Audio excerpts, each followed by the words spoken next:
Hello students. So we are starting with our next topic, time of supply. So actually the name of the topic is time and value of supply, but this topic is divided into two parts. The first part is time of supply and second part is value of supply, of which value of supply we have already completed, and now we are leading towards the time of supply. Again, in sequence, we have learned the provisions of issuance of invoice, that is section number 31 earlier. Why? Because time of supply always refers to section 31. So it is a prerequisite that if we have studied section 31 thoroughly, if we have studied section 31 precisely, then it will be more easier for us to learn the time of supply concepts, because time of supply, it will refer, the time of supply will be the due date of issuance of invoice, and if we know what is the due date of issuance of invoice, then it will be more easier for us to know all these things. Okay, so let's start with learning objectives. There are sorry six learning objectives. Let's see them one by one. On supply, so after studying this unit, you will be able to identify the point in time when the liability to pay GST arises. So basically, time of supply is relating to the topic, or the functionality of this topic, or the importance of this topic is, see, I am going to make the supply. So we have studied what is supply, okay, what is taxable supply, the exempted supply we are yet to study. But if that supply is taxable supply, then when to issue invoice we have studied. Sometimes there might happen that we receive advance amount before issuance of invoice. That we have seen, we have to issue receipt voucher there for there. So the time of supply defines when the liability to pay GST to government arises. Otherwise, what I will say, okay, I am supplier, I have collected GST from my recipient, but I'm not going to pay that to the government. मेरी मर्जी. और मी असं म्हणेन की okay, मला वाटतंय मी 2 वर्षांनी पे करेन, मी गव्हर्नमेंटला पे करणार आहे ना, I will show it liability in my books of accounts. No. So what government says, yes, you are going to collect that tax from the recipients, but under section 9, who is liable to pay that tax? The supplier is liable to pay that tax. So if the supplier is liable, there must be a point when the supplier should pay that tax to the government, and exactly that point in time is known as time of supply. So time of supply says at which point of time the liability will arise, in which month or in which tax period I am liable to the government. Again, the topic payment of tax and return filing will say you when actually you are going to pay that tax to the government.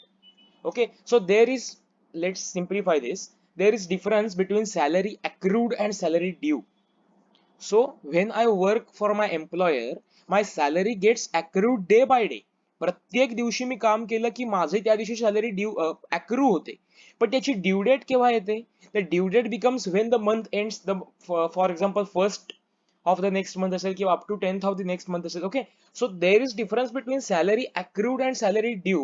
Salary accrued means तुम्हाला केव्हा salary earn करण्याचा right gain होतो, आणि salary due म्हणजे तुम्हाला केव्हा actually ती cash मध्ये मिळते. Similarly time of supply means तुम्हाला केव्हा लायबिलिटी अराइज होते, आणि मग अशी अराइज झालेली लायबिलिटी तुम्ही ऍक्च्युअली केव्हा पे करता. So actually payment of tax and returns हे जे दोन चॅप्टर्स आहेत, ते हा पॉइंट कव्हर करतात की जेव्हा आम्ही ऍक्च्युअली तो टॅक्स गव्हर्नमेंटला पे करतो आणि कशा पद्धतीने पे करतो. हे time of supply will say in which month you are liable to pay that tax. So आणखी सिम्प्लिफाय करायचं झालं तर सोप्या भाषेमध्ये, सी, जीएसटी मध्ये मंथली रिटर्न फायलिंग आहे. So you pay that tax monthly. So time of supply will say in which month that tax become payable, and payment of tax will say okay, if the tax is payable in the month of June, up to which date you have to pay that tax. कारण असं तर होऊ शकत नाही ना की मी tax collect केला लगेच गव्हर्नमेंटला पे केला. मी कलेक्ट केला, it is not on real time basis. Okay, so there is a difference when I am actually liable to pay and when I'm actually going to pay. So these two topics are different. First topic is time of supply and second part is payment of tax. So तुम्हाला दोन topics मधला difference या ठिकाणी सांगून ठेवला, because it is important to understand that. कारण नंतर तुमच्या मनात मे बी प्रश्न येईल की अरे मग payment of tax return filing chapters आहे, त्याचा काय कॉग्निझन्स आहे, त्याचा काय रिलेव्हन्स आहे. Okay, so after studying this topic, we will be able to identify the point of time when the liability to pay GST arises.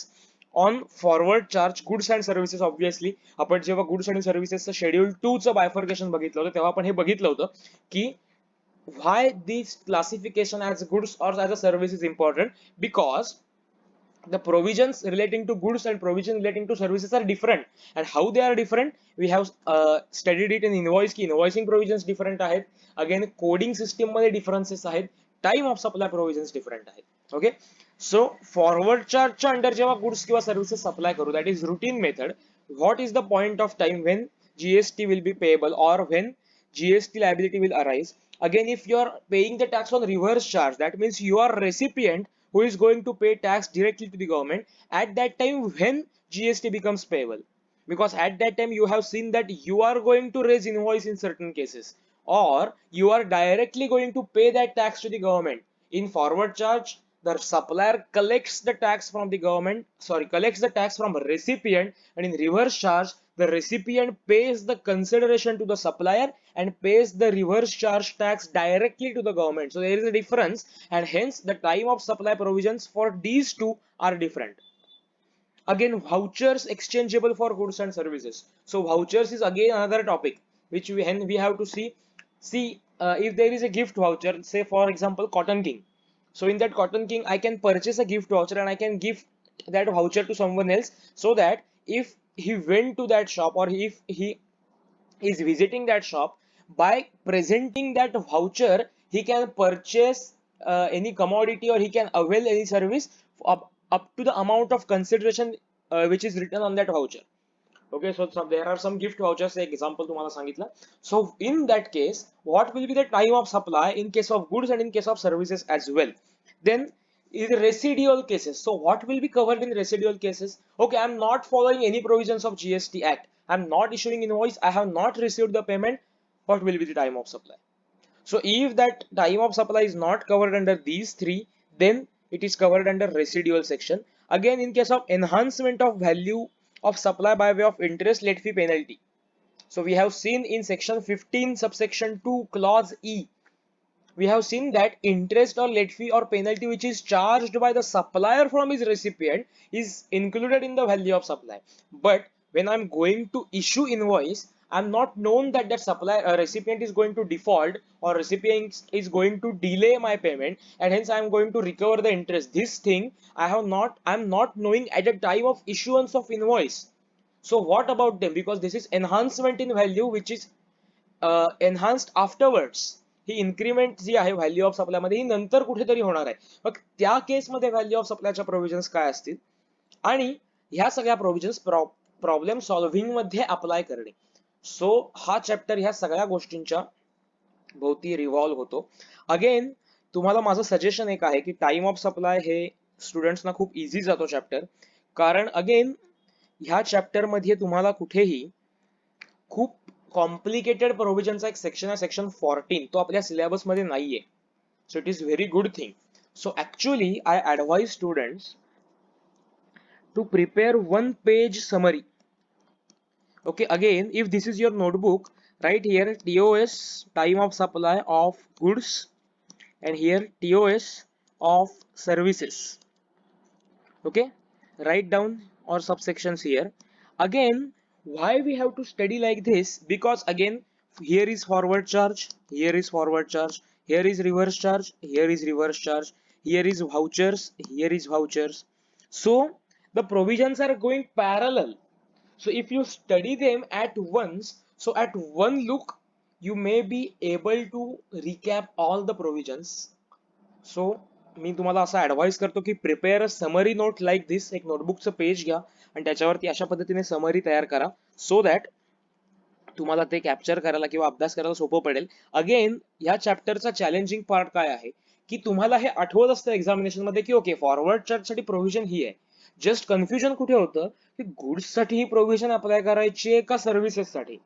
Okay, voucher साठी मला माहिती आहे काय प्रोव्हिजन आहे, पण मग ती गुड्सच्या केसमध्ये अशी प्रोव्हिजन आहे का सर्व्हिसेसच्या केसमध्ये आहे, किंवा गुड्सच्या केसमध्ये ती होती का सर्व्हिसेसच्या केसमध्ये रेसिड्युअल केसेसची प्रोव्हिजन होती.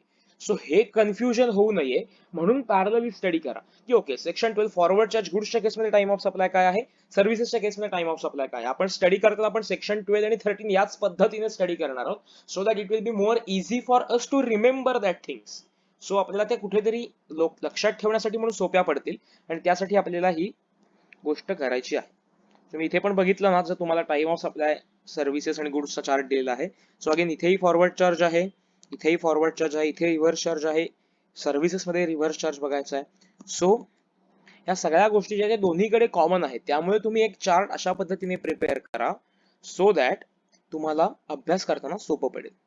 अगेन हा जो इंट्रोचा पार्ट आहे हा मी आता तुम्हाला सगळा सांगितलेला आहे, तुम्हाला तो जस्ट रीड आउट करायचा आहे. त्यातले इम्पॉर्टंट पॉइंट्स आहेत ते मी हायलाइट करून दिलेले आहेत. So I am not going to spend more time on this introduction part because I have already narrated the same. Again, the definition of goods, they have given a very good chart. Mark it as last day revision. So goods, आपण ही definition in detail study केलेली होती. आपण काय बघितलं होतं की goods means any kind of movable property. So movable property goods मध्ये येते excludes, काय exclude केलेलं आहे, money and securities. अगेन मनीचे डेफिनेशन आपण बघितले, सिक्युरिटीचे डेफिनेशन बघितले. मनीच्या डेफिनेशन मधून अगेन काय एक्सक्लूड होतं, the coins held for their numismatic value, that means they are included in the definition of goods. आणि मग त्यांची सेल ऑफ गुड्स ऍक्ट प्रमाणे हा जो पार्ट आहे हा पॅरलल आहे की actionable claims, growing crops, grass and things forming part of land or land agreed to be severed before supply or under a contract of supply. Again, that actionable claim is included in the definition of goods. So supply of actionable claim will become a supply, or transfer of actionable claim will become a supply. But you have to remember schedule 3. In schedule 3 last para 6 they have said that supply of actionable claim other than lottery, betting, gambling is not a supply.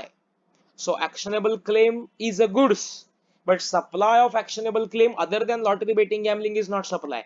That means supply of lottery, betting and gambling is a supply and is a taxable supply. So again you have to learn like this, you have to connect it to either earlier part. Okay, again the important definition is prescribed. So prescribed means prescribed by rules.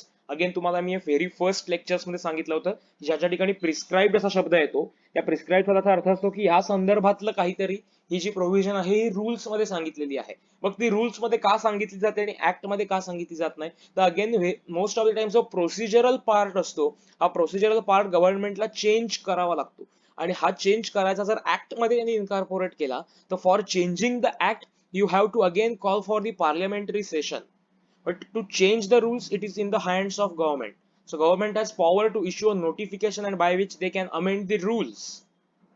So such procedural part is incorporated in the rules, and prescribed means they are pointing towards rules. For this refer rules of this chapter. Again reverse charge आपण study केलेला आहे and you will be amazed that there are subsections of IGST Act even under subsection 3 and subsection 4 of section 5. They are as good as copy paste of 9.3 and 9.4, but there is in CGST intra-state supply is covered, in IGST interstate supply is covered. So no issue in that definition. Again service definition तुम्हाला chart दिलेला आहे. So again mark it for last day revision. Again service means anything other than goods. How comprehensive the definition of service is, that service means anything other than goods. Again money and securities is excluded because money and securities is not goods. So जर तुम्ही नुसतं असं म्हटलं की services means anything other than goods, then it will become that goods, sorry, money and securities are services. So again they are excluded from services as well. But activities relating to use of money or its conversion for consideration, or activities facilitating or arranging transactions in securities, that means the commission charged by your security broker or your share broker, or activities relating to use of money or its conversion for consideration. So the money exchangers, the commission or the consideration charged by the money exchangers is service.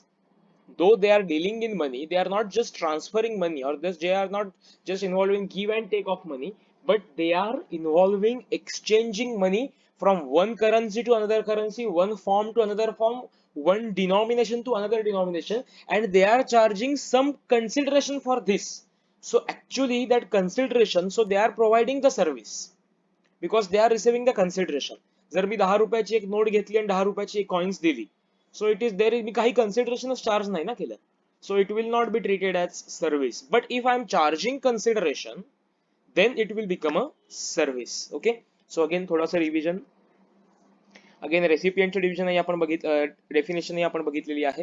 Voucher, so voucher means an instrument where there is obligation to accept it as a consideration or part consideration for supply of goods or services or both, and where the goods or services or both to be supplied or the identities of their potential suppliers are either indicated on the instrument itself or in related documentation including the terms and conditions of use of such instrument. म्हणजे काय, पटकन definition खूप लांबलचक केलेली आहे. त्याचा सोपा अर्थ असा की ते इन्स्ट्रुमेंट किंवा ते व्हाउचर हे असा एक डॉक्युमेंट आहे की जे तुम्ही ज्या ठिकाणी प्रेझेंट करता ते स्वीकारणाऱ्यावर ऑब्लिगेशन आहे की हे जर डॉक्युमेंट तुम्हाला दिलं गेलं तर you have to supply goods or services of amount which is mentioned in that documents. म्हणजे जर माझ्याकडे डॉमिनोजचं किंवा से माझ्याकडे ताज हॉटेलचं व्हाउचर आहे of rupees 10,000, and if I'm going to lunch in Taj Hotel Taj, so if I'm presenting that voucher to the supplier, that means the owner of that hotel, then that owner is obliged, that owner is under obligation to provide me food of that amount, that is rupees 10,000. So that supplier is under obligation to provide food or provide goods or services in exchange of that voucher. And again the next part of it is the identities of their potential suppliers are either indicated on the instrument itself. म्हणजे ते voucher जर असं नसेल ना, म्हणजे ते ताजचं voucher आहे ना, हे कुठेतरी त्याच्यावर मेन्शन केलेलं असलं पाहिजे. जर तसं मेन्शन केलेलं नसेल तर ती करन्सी नोटच होईल ना. मी जर ते ताज मध्ये पण वापरू शकतो, मी जर ते क्लोथच्या शॉप मध्ये तेच व्हाउचर वापरू शकतो, मी जर रत्नागिरीतल्या मेडिकल शॉप मध्ये तेच व्हाउचर वापरू शकतो. ते व्हाउचर राहणार नाही, ती करन्सी नोट होईल. सो ती करन्सी नोट नाहीये, ते व्हाउचर आहे, कारण त्याच्यावर सप्लायर्स आणि type of supply may be हा आयडेंटिफाय केलेला आहे आणि म्हणून ते व्हाउचर कन्सिडर केलं जात आहे. जर तसं नाहीये की तो एक कागदाचा तुकडा आहे किंवा ते डॉक्युमेंट आहे की जे कुठल्याही ठिकाणी कुठेही मी जर प्रेझेंट केलं तर मला सप्लायरने तेवढ्या अमाऊंटचे गुड्स दिले पाहिजेत, तर मग ती करन्सी नोट होईल. 100 रुपये, 1000 रुपये, 2000 रुपये, सॉरी 1000 कॅन्सल झाली, 2000 रुपये कर लक्षात येत आहे. So it will become a legal tender. Legal tender म्हणजे काय असतं की तुम्ही जर तो कागदाचा तुकडा दाखवला तर त्याच्यावर लिहिलेली अमाऊंट इतकं सप्लाय व्हॅल्यू तुम्हाला मिळाली पाहिजे इन कन्सिडरेशन. नाहीतर तो कागदाचा तुकडा आहे ना, जर तुम्ही करन्सी नोट कधी नीट वाचली असेल त्याच्यावरती आरबीआय गव्हर्नरचा ॲश्युरन्स लिहिलेला असतो. नसेल तर आज काढून वाचा. मैं धारक को 100 रुपये अदा करने का वचन देता हूँ. I promise the bearer of this instrument to pay rupees so and so, जितकी अमाऊंट असेल तितकी. सो दॅट मीन्स ते लिगल टेंडर होईल. So voucher is different from legal tender. Voucher म्हणजे काय आहे की त्याच्यावर सप्लायरची आयडेंटिटी कुठेतरी डिस्क्लोज केलेली आहे. त्याचा पोटेन्शियल सप्लायर मे बी तुम्ही हॉटेलची चेन असेल किंवा काही ठिकाणी असं असतं की एखाद्या विशिष्ट सप्लायरचं नसतं, मे बी सोडेक्सो कुपन्स किंवा असं काही असेल ना की ज्या ठिकाणी त्या कुपन्स ज्यांना इश्यू केली जातात त्यांच्या हॉटेल चेन बरोबर अग्रीमेंट असतं की ओके हे 15 सप्लायर्स आहेत, त्या 15 सप्लायर पैकी कुठच्याही ठिकाणी ते व्हाउचर रन होऊ शकेल. किंवा से कॉटन किंग असेल तर कॉटन किंगच्या जितक्या ब्रांचेस आहेत ऑल ओव्हर इंडिया त्या कुठच्याही ब्रांच मध्ये त्या व्हाउचर रन होऊ शकेल. किंवा दॅट मे बी की असं काहीतरी त्या हॉटेलशी अग्रीमेंट केलेलं असेल कुठच्या तरी. हॉटेलचं मी एक्झाम्पल का देतो तर मेट्रो सिटीज मध्ये तुम्हाला हॉटेल्सची कुपन्स खूप मोठ्या प्रमाणात बघायला मिळतात.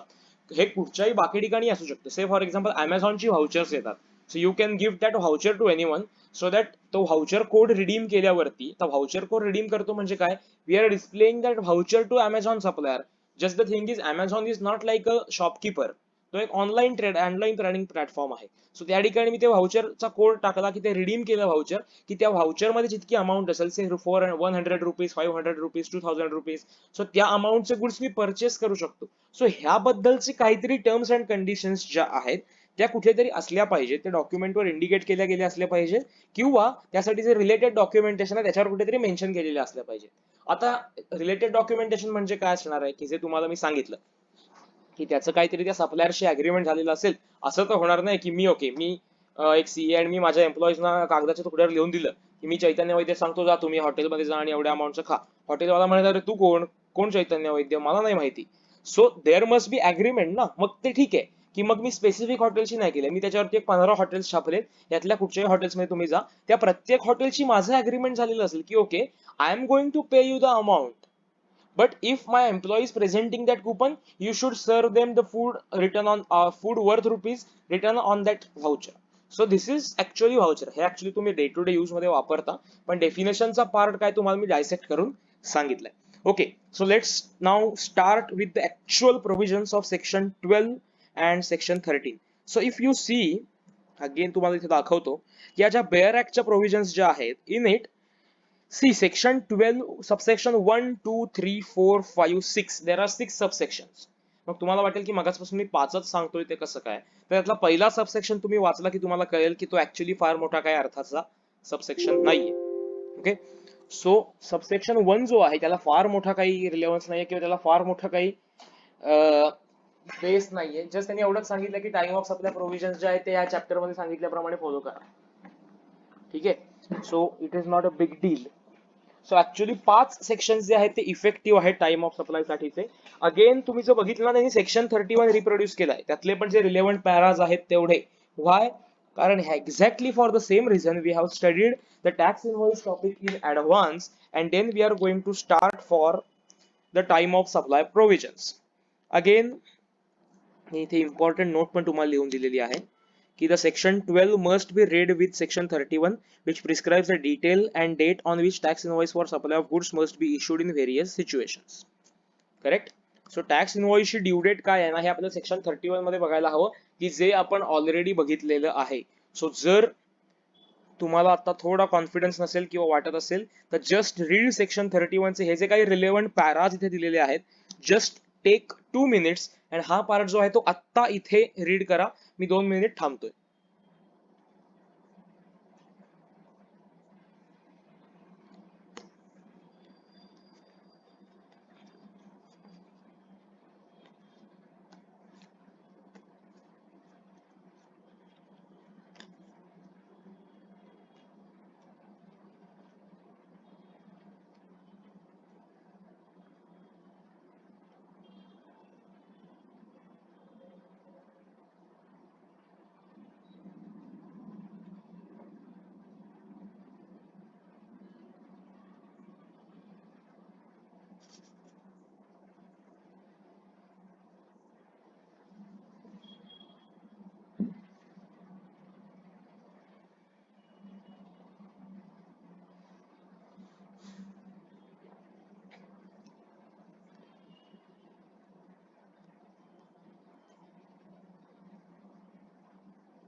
ओके, सो तुमचं प्रोबेबली रीड करून झालेलं असेल.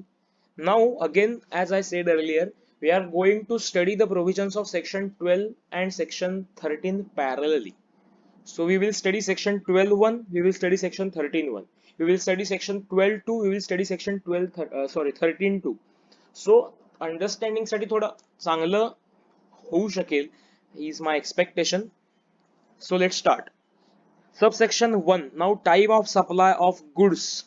Subsection 1 is the liability to pay tax on goods shall arise at the time of supply as determined in terms of the provisions of this section. क्या बात है.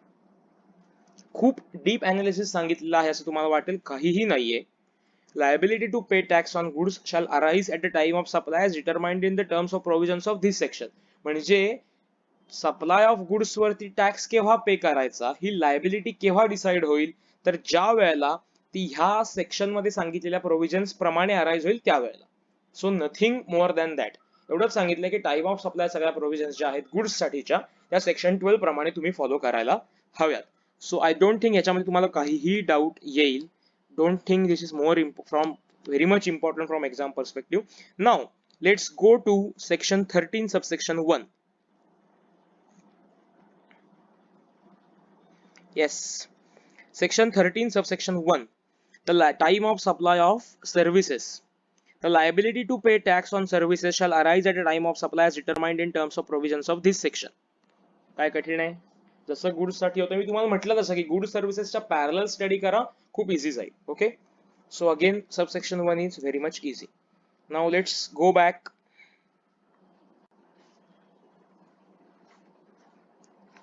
to section 12 subsection 2. Yes, now section 12 subsection 2 आपल्याला थोडा वेळ लागणार आहे कारण ते 148 च्या एक प्रोव्हिजन्स डोकावतात. The time of supply of goods shall be the earlier of the following dates. आता हा कुठचा आहे, ज्या केसमध्ये फॉरवर्ड चार्ज येतो, इथे कुठेतरी समासामध्ये लिहून ठेवा, फॉरवर्ड चार्ज म्हणजे थोडक्यात regular cases. Reverse charge is actually exception ना. सो रेग्युलर केसेस मध्ये म्हणजेच फॉरवर्ड चार्जच्या केसमध्ये time of supply in case of goods कसा आयडेंटिफाय करायचा किंवा कुठची डेट येईल. Let's see, the time of supply of goods shall be earlier of the following dates. काय म्हटलंय, earlier of the following dates. So या पुढे त्यांनी डेट्स दिलेले आहेत, यापैकी जी डेट पहिल्यांदा येईल त्या डेटला टाइम ऑफ सप्लाय अज्युम केला जाईल. नेमली first clause, clause A, the date of issue of invoice by the supplier or the last date on which he is required under section 31 to issue the invoice with respect to the supply. So can we say the date of issue of invoice or due date of invoice, whichever is earlier? Correct. So the date, आता आपण गुड्सच्या केसमध्ये जर तुम्हाला आठवत असेल तर आपण invoice केव्हा इश्यू करतो, दोन केसेस कव्हर होतात. ज्यावेळी goods supply involves transport of goods, supply involves movement of goods. At that time when you are going to remove your goods from your place of business, at that time you have to issue invoice. And in second case, in other cases, when you are going to deliver that goods to the recipient or when you are going to make available that goods to your recipient, at that time you have to issue invoice. But you can issue invoice earlier than these dates. These are the last dates or the deadlines for issuance of invoice. So इथे काय सांगितलंय की ज्या दिवशी invoice issue केलं गेलं असेल ती तारीख किंवा ज्या दिवशी जी शेवटची तारीख आहे, मे बी असं होईल की तुम्ही गुड्स रिमूव्ह केल्यानंतर इनव्हॉइस इश्यू करताय, which is actually wrong, but that might happen ना. सो एखादा म्हटलं की ठीक आहे, मी ना इनव्हॉइसच्या डेट मध्ये प्रिस्क्राईब त्यासाठी मी पेनल्टी द्यावा, मग माझा टाइम ऑफ सप्लाय पुढे जाईल. नो, एकतर तुमची date of issue of invoice or the last date on which you are required to issue invoice. So okay, so तिथेही त्यांनी लिमिटेशन घातलेलं आहे. ओके, जर मी गुड्स रिमूव्ह केले आणि मी इनव्हॉइस इश्यू नाही केलं तर ज्या दिवशी गुड्स रिमूव्ह केले ती डेट, जर मी आधीच इनव्हॉइस इश्यू केले असेल तर आधी इश्यू केले असेल ती date. Clear. Or the date on which supplier receives the payment with respect to supply. So the date of invoice or date of due date of invoice or date of receipt of payment, whichever is earlier. Whichever is earlier हे आधी म्हटलेलं आहे त्यांनी इथे. पुढे काय म्हटलं, provided that where supplier of taxable goods receives an amount up to 1000 rupees in excess of the amount indicated in the tax invoice, the time of supply to the extent of such excess shall at the option of the supplier be the date of issue of invoice in respect of such excess amount. हा जरा प्रोव्हायझो बाजूला ठेवूया, हा मी services आणि गुड्सचा same प्रोव्हायझो त्यावेळी explain करतो. आता इथे थोडे चेंजेस काय आहेत त्यांनी खाली एक्सप्लेनेशन दिलं ते आपण रीड करूया. So they have given two explanations. For the purpose of supply of clause A and B, supply shall be deemed to have been made to the extent it is covered by invoice or as the case may be payment. म्हणजे काय, तर suppose मी एक खूप मोठी machinery supply करतोय, ठीक आहे, आणि त्या मशिनरीचे खूप छोटे छोटे पार्ट्स आहेत. सो मी प्रत्येक पार्टसाठी इंडिव्हिज्युअल इनव्हॉइस जर रेज करत असेल तर जेवढ्या अमाऊंटसाठी इनव्हॉइस रेज केलं आहे किंवा जेवढ्या अमाऊंटचं पेमेंट मी रिसीव्ह केलं आहे तेवढ्याच सप्लायची लायबिलिटी तेव्हा अराईज होईल. ठीक आहे. सो मी फॉर एक्झाम्पल असं होतंय की एक 2 लाख रुपीज ची टोटल व्हॅल्यू ठरलेली आहे कॉन्ट्रॅक्टची, पण मी मात्र आता 10,000 रुपीजच इन ऍडव्हान्स रिसीव्ह केले. मग टाइम ऑफ सप्लाय हा त्या 10,000 रुपीज साठीच मर्यादित राहील. तो पूर्ण 2 लाखचा टाइम ऑफ सप्लाय त्यावेळी, पूर्ण 2 लाख वरची लायबिलिटी त्यावेळी ड्यू नाही होणार. त्यात जेवढी अमाऊंट मी स्वीकारली असेल किंवा जेवढ्या अमाऊंटसाठी मी इनव्हॉइस रेज केलं असेल तेवढ्याच अमाऊंट वरती जीएसटी लायबिलिटी त्या दरम्यान ड्यू होईल. Correct. Second explanation, I think हे क्लिअर आहे तुम्हाला. इन केस जर डाऊट असेल तर आपण परत एकदा एक्सप्लेन करू. Explanation 2, for the purpose of clause B, the date on which the supplier receives the payment shall be the date on which the payment is entered in his, म्हणजे कोणाच्या suppliers books of accounts, or the date on which the payment is credited to his bank account, whichever is earlier. Date of receipt of payment कसे ascertain करायचे. Say for example मी supplier आहे, okay, आपल्या नेहमीच्या diagram प्रमाणे हा supplier आहे, okay. आणि हा किंवा ही रेसिपियंट आहे. ओके, सो काहीतरी सप्लायर रेसिपियंटला काहीतरी गुड्स प्रोव्हाइड केले. Now recipient is coming with a cheque for that amount. रेसिपियंटने सप्लायरला तेवढ्या अमाऊंटचा चेक साइन करून दिला. ओके, सो आता तुम्हाला माहिती आहे की आपण बँक रिकन्सिलेशन स्टेटमेंट का करतो, आपल्या बुक एंट्रीज आणि आपल्या पासबुक एंट्रीज किंवा बँक स्टेटमेंट एंट्रीज मध्ये डिफरन्स येतो. सो मी बुक्स मध्ये एंट्री कधी केली, याच दिवशी केली. काय एंट्री केली, bank account debit to recipients account. Okay, आणि मी माझ्या एम्प्लॉईला सांगितलं की जा रे बँकेत जाऊन चेक भर, डिपॉझिट कर. त्या दिवशी होती नेमकी बँक हॉलिडे. सो चेक बँकेमध्ये ऍक्च्युअली माझ्या अकाउंटला क्रेडिट ती अमाऊंट होण्यासाठी एक 4 दिवस लागले. सो मी चेक रिसीव्ह केला किंवा ही एंट्री पास केली से 1 जुलै 2020 ला, आणि माझा चेक क्लिअर झाला 7 जुलै 2020 ला. Which will be the date of payment. ह्यापैकी कुठची पेमेंटची डेट असेल, ऑब्व्हियसली विचेवर इज अर्लियर म्हटलेलं आहे. म्हणजे ज्या दिवशी मी चेक रिसीव्ह केला. आता एक लक्षात घ्या, इथे विचेवर इज अर्लियर का म्हणतं गव्हर्नमेंट, कारण गव्हर्नमेंटला पैसे मिळणार आहेत ना. से फॉर एक्झाम्पल इथे 1 जुलै आहे आणि समजा इथे 1 ऑगस्ट आहे, तर जर का विचेवर इज लेटर म्हटलं तर गव्हर्नमेंटला पैसे कधी मिळतील, ऑगस्टच्या मंथ मध्ये मिळतील ना. गव्हर्नमेंटला ते नकोय. Government is very keen to receive tax amount. So whichever is earlier म्हटलेलं आहे सगळीकडे. टाइम ऑफ सप्लाय मध्ये तुम्ही बघा विचेवर इज अर्लियर का म्हटलंय, गव्हर्नमेंटला लवकर पैसे मिळायला हवेत. रिफंड द्यायचं असतं तर विचेवर इज लॅटर म्हटलं असतं. जोक्स अपार्ट, आपण रिफंड आपल्या सिलेबसचा पार्ट नाहीये. सो विचेवर इज अर्लियर म्हणजे काय, तर ज्या दिवशी तुम्ही बुक एंट्री कराल, म्हणजे सप्लायर त्याच्या बुक्स मध्ये लिहिल किंवा एंट्री करेल की okay I have received the consideration, either ती डेट किंवा डायरेक्टली ज्यावेळी त्याच्या बँक अकाउंट मध्ये अमाऊंट क्रेडिट होईल ती date, whichever is earlier. Now हा जो सांगितलेला आहे की payment is credited to his bank account, आता ह्याच्यात तुम्ही असं शंका विचारू नका की मग कॅश आणून दिलेली आहे आणि कॅश मग मी बँकेत डिपॉझिट दिलं त्याची डेट येईल का. अगेन तुम्ही ज्यावेळी कॅश रिसीव्ह कराल त्याच वेळी एंट्री पास करणार ना, cash account debit to recipients account. So account book एंट्रीची डेट किंवा बँकेत पेमेंटची डेट विचेवर इज अर्लियर म्हणजे काय, ह्याच्यामध्ये जनरली ज्या ट्रान्झॅक्शन बँक थ्रू होतात तेवढ्याच कव्हर करायच्या. कॅश थ्रू ट्रान्झॅक्शनला तुम्ही त्याच दिवशी एंट्री करणं एक्सपेक्टेड आहे.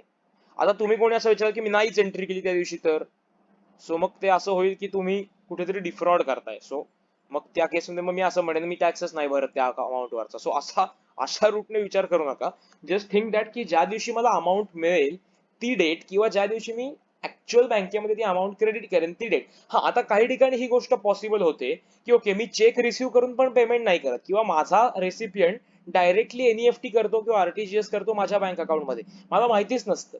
ज्यावेळी मी बँक स्टेटमेंट बघतो तेव्हा मला कळतं की अरे हा ह्याच्या या दिवशी क्रेडिट झालाय हा, आणि ओके मी एक आठवड्याचं स्टेटमेंट बँकेतून घेऊन आलो आणि मला कळलं की ओके 2 तारखेला त्यांनी माझ्या अकाउंट मध्ये पैसे रिफ्लेक्ट होत आहेत, 2 तारखेला माझ्या अकाउंट मध्ये अमाऊंट क्रेडिट झालेली आहे, आणि मग मी ती एंट्री पास करतो 3 तारखेला किंवा 4 तारखेला. ओके, इन दिस केस तुम्ही ज्या ठिकाणी ती तुमच्या बुक मध्ये एंट्री कराल किंवा बँकेत पेमेंट होईल विच एव्हर इज अर्लियर म्हणजे परत बँक पेमेंट ज्या दिवशी झालेलं असेल, बँकेत क्रेडिट ज्या दिवशी झालेलं असेल ती डेट येईल. लक्षात येते. सो इन केस रुटीन केस जर तुमचे रेकॉर्ड तुम्ही नंतर केली असेल तर नो इश्यूज, पण अदरवाईज त्यांनी रूल काय सांगितलाय, विच एव्हर इज अर्लियर म्हणजे तुम्ही जेव्हा पेमेंट रिकॉग्नाइज करताय ती डेट त्यांना एक्सपेक्टेड आहे.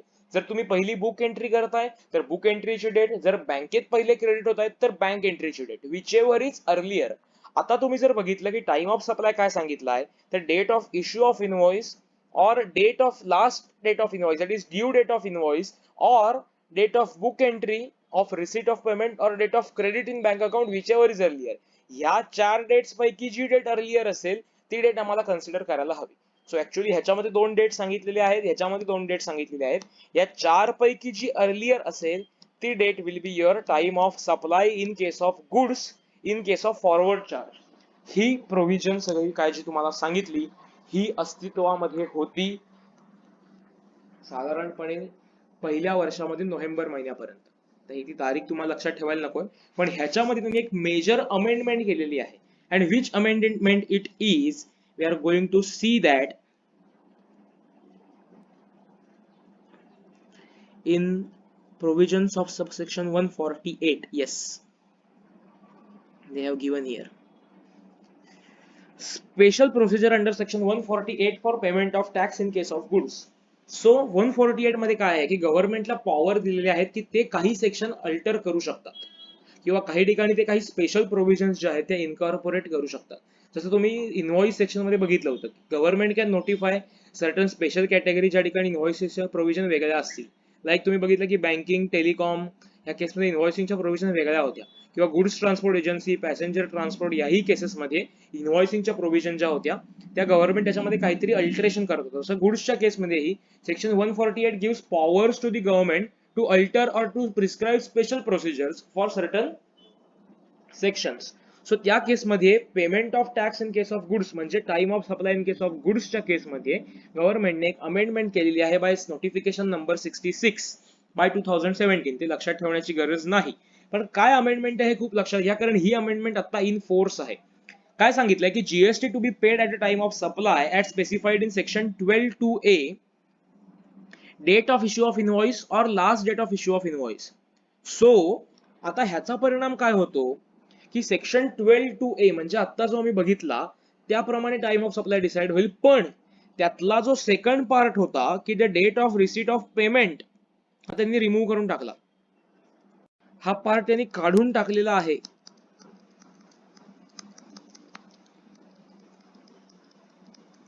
म्हणजे आता time of supply in case of goods काय राहिला, तर ज्या दिवशी आम्ही इनव्हॉइस इश्यू केलं असेल ती डेट, किंवा ज्या दिवशी आम्ही इनव्हॉइस इश्यू करायला हवं होतं तर last date to issue invoice ती डेट, ह्यापैकी जी डेट अर्लियर असेल किंवा ह्यापैकी जी डेट असेल, कारण आता ऍक्च्युअली कसं होणार आहे, एक तर इनव्हॉइस टाइम मध्ये इश्यू होईल किंवा नाही होईल एवढाच केस आहे. ठीक आहे. सो यापैकी जी डेट टाइम ऑफ सप्लाय होईल त्या डेटला तुम्हाला लायबिलिटी अराईज होईल. सो याचा परिणाम काय झाला, इफेक्टिव्हली खूप महत्वाची गोष्ट आहे टाइम ऑफ सप्लाय मधली, हमखास याच्यावर प्रश्न विचारला जाऊ शकतो की in case of goods no GST will be payable in on advances received for supply of goods. So supply of goods वरती तुम्हाला ऍडव्हान्सेस तुम्ही जे काही रिसिव्ह केले असतील त्याच्यावरती तुम्हाला जीएसटी पे करण्याची गरज नाही. फॉर एक्झाम्पल आणखी थोडं क्लिअर करतो की 1 जुलैला मी गुड्स डिस्पॅच केले, त्यासाठी मी इनव्हॉइस रेज केलं, पण मला ऍक्च्युअली अमाऊंट जी होती ती पे झालेली होती से रुपी 28 जूनलाच. मग टाइम ऑफ सप्लाय मगाच्या सेक्शन प्रमाणे काय झाला असता, 25 जून झाला असता, because whichever is earlier ना. But now they have amended this provision. हे मुद्दाम का हायलाइट करतोय, तर ही अमेंडमेंट आहे, सो ही तुम्हाला व्यवस्थित मुद्दाम लक्षात ठेवायला हवी. Now date of liability of in case of supply of goods will arise only on the date of issue of invoice or the last date on which invoice is required to be issued. इथे explanation दिलेलं आहे की as per notification 66 by 2017 the registered person excluding composition supplier. आता इथे परत काय केलंय, composition suppliers ना एक्सक्लूड केलेलं आहे. कॉम्पोजिशन स्कीम ज्यांनी सेक्शन 10 च्या अंडर किंवा नोटिफिकेशन 2 by 2019 च्या अंडर ऑप्ट केलेली आहे त्यांना त्यांनी बाहेर काढलंय. Has to pay GST on the outward supply of goods at the time of supply as specified in section 12(2)(a), that is the date of issue of invoice or the last date on which invoice is ought to have been issued in terms of section 31. ठीक आहे. So इथे एक गोष्ट आपल्याला लक्षात घ्यायला हवी की ज्या वेळेला कॉम्पोजिशन सप्लायर सोडून बाकीचे सप्लायर्स जे आहेत ते ज्या वेळेला सप्लाय करत असतील गुड्सच्या केसमध्ये पेमेंटची डेट कुठेही बघण्याची गरज नाही. जेव्हा तुम्ही time of supply of goods ठरवत आहात अंडर फॉरवर्ड चार्ज, तेव्हा तुम्हाला एवढंच बघायचं आहे की तुम्ही इनव्हॉइस कधी इश्यू केलंय किंवा last date of issuance of invoice काय होती. सपोज तुम्ही गुड्स रिमूव्ह केले 1 जुलैला, बट तुम्ही बाय मिस्टेक इनव्हॉइस इश्यू केलं 10 जुलैला, तर last date to issue invoice केव्हा होती हो, 1 जुलै. Date of removal of goods shall be the due date under section 31. मग तुम्ही टाइम ऑफ सप्लाय केव्हा येईल, ज्या दिवशी तुम्ही लास्ट डेट होती त्या दिवशी, म्हणजे 1 जुलैला. आता इथे 1 जुलै आणि 10 जुलै आहे, त्याच्यामुळे फरक का पडत नाही, कारण ऍक्च्युअली दोन्हीचा टॅक्स एकाच वेळी पे होणार आहे. जुलै मंथचा अख्खाच्या अख्खा टॅक्स हा अप टू 20 ऑगस्ट पर्यंत पे करायचा असतो. ठीक आहे, हे तुम्हाला मी आता ऍडव्हान्स मध्ये सांगून ठेवतो, त्यामुळे फरक पडत नाही. पण जेव्हा 2 मंथ्स वेगळे होतात तेव्हा मात्र फरक पडतो. सो जर 20 जूनला मी रिमूव्ह केले असतील आणि 1 जुलैला जर मी इनव्हॉइस रेज करत असेल तर time of supply will fall in 2 months. तुम्हाला हे लक्षात ठेवण्याची गरज नाही, तुम्हाला एक्झाम मध्ये स्पेसिफिक डेट विचारली जाते, तुम्हाला त्या डेटला टाइम ऑफ सप्लाय आहे असं लिहायचं असतं.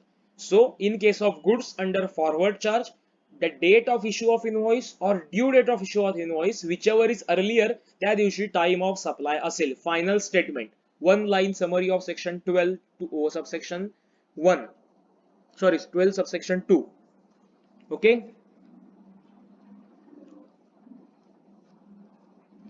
so they have given us certain illustrations. See, gas is supplied by a pipeline. आता gas is supplied by pipeline म्हटलं तुमच्या डोक्यात काय स्ट्राईक झालं पाहिजे की कंटिन्युअस सप्लाय ऑफ गुड्सचा काहीतरी विषय असू शकतो. आता तुम्हाला एक्झाम मध्ये कन्फ्युज करायला काय देतील की नॉर्मल गुड्सची प्रोव्हिजन इनवॉइसची सगळ्यांना माहिती, कंटिन्युअस सप्लाय ऑफ गुड्सची प्रोव्हिजन माहितीये का ते चेक करणार institute. So again mark it important. So gas is supplied by pipeline. Monthly payments are made by the recipients as per the contract. आठवतंय का periodic payment obligation असतं. Okay, every quarter a statement of the goods dispatched and payments made is issued and the recipient has to pay the differential amount if any. The details of the various events are August 5, September 5, October 6. So August 5 ला काय झालं, payment of 2 lakhs made in each month for the quarter July to September. या प्रत्येक डेटला 2 लाख एवढी amount पे केली गेली आहे for the supply which is made in the quarter of July to September. So July August September साठी आम्ही payment कधी कधी केली आहे 5 ऑगस्ट 6 5 सप्टेंबर 6 ऑक्टोबर. 3 ऑक्टोबरला काय झालंय, statement of accounts for the quarter July to September is issued by the supplier showing the amount of 2,56,000 as unpaid. July to सप्टेंबरचं स्टेटमेंट केव्हा प्रेझेंट केलं गेलं 3 ऑक्टोबरला फॉर रुपीज 2,56,000 आणि 17 ऑक्टोबरला the balance amount 56,000 is received by the supplier for the quarter July to September. आता तुम्ही मला सांगा की टाइम ऑफ सप्लाय केव्हा येईल. ओके, हा कंटिन्युअस सप्लाय आहे. सो कंटिन्युअस सप्लायच्या केसमध्ये इनव्हॉइसिंग प्रोव्हिजन्स काय असतात आपण मगाशी पण तुम्ही वाचलं असेल, सेक्शन 31 चे पॅरा त्यांनी म्हणून दिलेले होते. In case of continuous supply of goods where successive statements of accounts or successive payments are involved, the invoice shall be issued before or at the time of each such statement is issued or as the case may be each such payment is received. Invoice केव्हा issue करायला हवं, प्रत्येक वेळेला ज्यावेळी तुम्ही कुठेतरी invoice sorry ते successive account statement present करता किंवा तुम्ही पेमेंट रिसीव्ह करता पेरियॉडिकली त्यावेळी तुम्हाला इनव्हॉइस इश्यू करायला हवं. Now come back to that example. काय सांगितलेलं आहे 17 सप्टेंबरला काय झाले, sorry sorry sorry sorry this was illustration 1, we have to look at illustration 2. Yes, 5 August 5 September 6 ऑक्टोबरला काय सांगितलेलं आहे की प्रत्येक ह्या पेमेंटला किंवा प्रत्येक मंथला payment of rupees 2 lakhs receive केलं जात आहे. 3 ऑक्टोबरला काय झालंय की स्टेटमेंट ऑफ अकाउंट्स प्रेझेंट केले गेलेत. सप्लायरने किती सांगितली अमाऊंट 2,56,000 अनपेड आहे असं सांगितलेलं आहे. अँड 17 ऑक्टोबरला ही जी अमाऊंट आहे ती त्याला पे केली गेली. ओके, नाऊ त्यांनी आन्सर मध्ये कसं दिलेलं आहे बघा की as per notification 66 registered person excluding composition supplier has to pay GST on outward supply at a time of specified in section 12(2)(a), that is time of or date of issue of invoice or last date of invoice. आता continuous सप्लायच्या केसमध्ये आपण time limit for issuance of invoice काय सांगितले. So basically त्यांनी time of supply provision सांगितलेली आहे. Second thing, in section 34 चा उल्लेख करून कंटिन्युअस सप्लाय ऑफ गुड्स जर असेल तर त्या ठिकाणी इनव्हॉइसिंगची प्रोव्हिजन काय आहे हे सांगितलेलं आहे. आता आपण आन्सर कडे येतोय. The invoices should be issued for rupees 2 lakhs each on or before 5th August 5th September and monthly payments of 2 lakhs are issued. आता 5 ऑगस्ट आणि 5 सप्टेंबरला आम्ही 2-2 लाखांसाठी इनव्हॉइस इश्यू करायला हवी होती. ओके, पण 6 ऑक्टोबरला जेव्हा आम्ही पेमेंट केलेलं आहे पुढचं त्याच्या आधीच आम्हाला 2,56,000 चं स्टेटमेंट जे आहे ते मिळतंय. So invoice should be also issued for the differential payment of 2,56,000 on or before 3rd October when statement of account is issued. So August month मध्ये आम्ही जे पेमेंट करतोय किंवा आम्ही जे पेमेंट रिसीव्ह करतो त्यावेळेला आम्हाला त्या मंथसाठी इनव्हॉइस इश्यू करायला हवं जुलै मंथसाठी, because the payment is for July August September. So ज्यावेळी पेमेंट रिसीव्ह होतंय त्या दिवशी आम्ही 2 lakhs इनव्हॉइस इश्यू करणार. अगेन ऑगस्ट सप्टेंबर मध्ये आम्हाला 2 lakhs पेमेंट रिसीव्ह होतंय त्यावेळी आम्ही त्या 2 lakhs साठी इनव्हॉइस इश्यू करणार. आणि आता जेव्हा आम्हाला 2 lakhs आम्हाला पेमेंट रिसीव्ह होतंय 6 ऑक्टोबरला त्याच्या आधीच आम्हाला स्टेटमेंट ऑफ अकाउंट मिळतंय 2,56,000 चं. सो त्यावेळेला आम्हाला 2,56,000 चं इनव्हॉइस इश्यू करावं लागेल.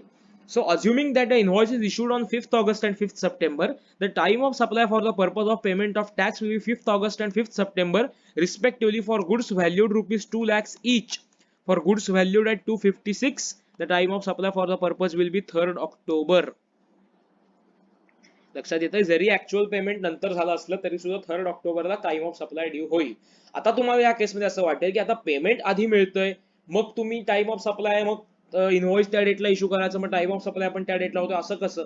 सी, त्यांनी इनव्हॉइसिंग प्रोव्हिजन कडे बोट दाखवलंय आणि कंटिन्युअस सप्लाय ऑफ गुड्सच्या इनव्हॉइसिंग प्रोव्हिजन हे सांगतात की ज्यावेळी पेमेंट मिळेल त्यावेळी इनव्हॉइस इश्यू करायला हवं.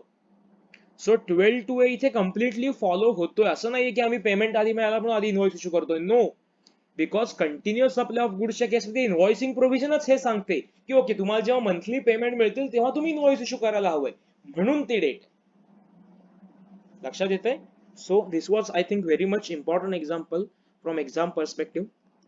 So write it down or note it for last day revision and again read it thoroughly.